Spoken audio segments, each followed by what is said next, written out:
Rail गुजरे पर हमारी रोजी रोटी ना कुचले। ये बात कह रहे हैं वो किसान जिसकी रोजी रोटी खेती पर निर्भर है।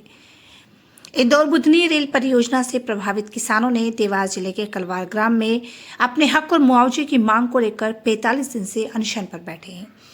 खेत खलियान से उठे अन्नदाता प्रशासन के सामने अपनी बात मनवाने के लिए सड़कों पर बैठे हैं। धरना स्थल पर सुबह से ही किसान बड़ी संख्या में एकत्रित हो जाते हैं, हाथों में तख्तियां, सिर पर पगड़ी और आंखों में उम्मीद। किसानों ने कहा कि जब तक उन्हें उचित मुआवजा और सम्मानजनक सुनवाई नहीं मिलती, वे अन्न त्याग कर अनशन जारी रखेंगे। वे खेत जो कभी हरियाली से लहलहाते थे, अब पीले झंडे और नापतोल के निशानों से घिर चुके हैं। किसान बताते हैं कि इस जमीन से ही उनके बच्चों की पढ़ाई, परिवार का पालन पोषण और अगली पीढ़ी का भविष्य जुड़ा हुआ है। अब जब जमीन के ऊपर से ट्रेन गुजरेगी तो सिर्फ खेत नहीं, किसान का दिल भी कटेगा। धरना स्थल पर मौजूद किसानों ने कहा कि उन्होंने कई बार प्रशासन और नेताओं को संदेश भेजे, उनसे बात करने की कोशिश की, मगर किसी भी नेता ने आकर उनका हालचाल नहीं पहुंचा। शासन प्रशासन किसानों का शोषण कर रही है।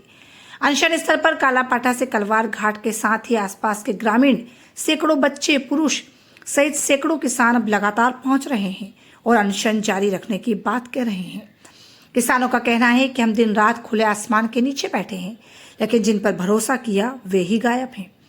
अब आपको बताते हैं कि किसान की मुख्य मांग क्या है।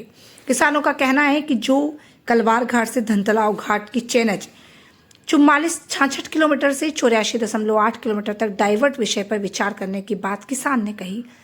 अगर ऐसा नहीं होता है तो 350 किसान परिवार बर्बाद हो जाएंगे।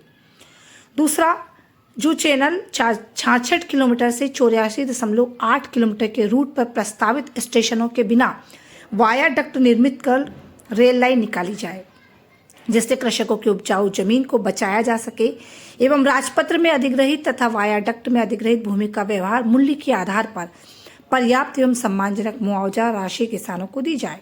इससे वे अपना परिवार का जीवन यापन कर सके। किसानों को अपनी आजीविका चलाने के लिए उसी ग्राम में कृषि भूमि के बदले कृषि भूमि दी जाए। इससे किसान खेती आधारित कार्य करके अपना तथा अपने परिवार का भरण पोषण कर सके। शासकीय नौकरी का भी प्रावधान हो। जो किसानों की जमीन ली जा रही है, उनके घर से एक व्यक्ति को शासकीय नौकरी दी जाए। विस्थापन पुनर्विस्थापना की व्यवस्था की जाए। इस परियोजना को रद्द किया जाए। इससे परियोजना में भूमि अधिग्रहण से विस्थापित भूमिहीन किसानों में गरीबी, भूखमरी एवं बेरोजगार जैसी भीषण समस्याएं परिस्थितियों को निर्मित करने से रोका जा सकता है। अगर इसे रद्द नहीं किया गया तो किसानों को भीख मांगने पर मजबूर होना पड़ेगा। किसान ने तो यह भी कह दिया कि सभी पीड़ित किसान एवं निर्भर परिवारजनों को सामूहिक रूप से इच्छा मृत्यु की अनुमति प्रदान करें। जहां किसान लगातार 45 दिन से ज्यादा सिर्फ जल पर जिंदा है, उनके स्वास्थ्य में लगातार गिरावट आ रही है। कभी ब्लड प्रेशर, शुगर, बेचैनी, सीने में दर्द समस्याएं बढ़ रही हैं। किसानों को लगातार धरना स्थल पर इलाज दिया जा रहा है। कई किसानों को हॉस्पिटलों में एडमिट किया जा रहा है, लेकिन फिर भी सरकार को जू तक नहीं रेंग रही है। धरने पर अब सिर्फ महिलाएं, बुजुर्ग नहीं, बच्चे भी बैठ रहे हैं।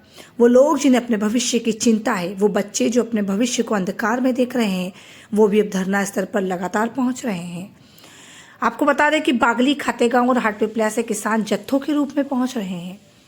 प्रशासन का कहना है कि वार्ता की कोशिश जारी है और किसानों की समस्याओं का समाधान जल्द किया जाएगा। लेकिन फिलहाल धरना स्थल पर अन्नदाताओं का यह सवाल गूंज रहा है, जब हमारी जमीन पर रेल गुजरेगी तो हमारी आवाज सुनने कौन आएगा? कौन हमारी जमीनों को बचाएगा? कौन हमारी आवाज बनेगा? शासन प्रशासन किसानों का शोषण कर रही है। अनशन स्थल पर कालापाटा से कलवार घाट के साथ ही ग्रामीण बच्चे, सैकड़ों पुरुष, महिलाएं बैठे हुए हैं और लगातार वो एक सवाल सरकार से पूछ रहे हैं। जो सरकार ये कहती है कि किसान उनके लिए सब कुछ है, किसान के लिए वो लगातार काम कर रही है। और सबसे बड़ी बात तो यह है कि वो वह संसदीय क्षेत्र है जहां किसान पुत्र मध्य प्रदेश के पूर्व मुख्यमंत्री शिवराज सिंह चौहान आते हैं। उन्हीं के किसान आज लगातार परेशान हो रहे हैं। शिवराज सिंह चौहान से कई किसानों ने मिले, बातचीत की और वहीं शिवराज सिंह चौहान ने उन्हें आश्वस्त किया है कि उन्हें उचित मुआवजा दिया जाएगा, उनकी मांगों को माना जाएगा। लेकिन आखिर कब तक? जब तक कि किसान की जान न चली जाए।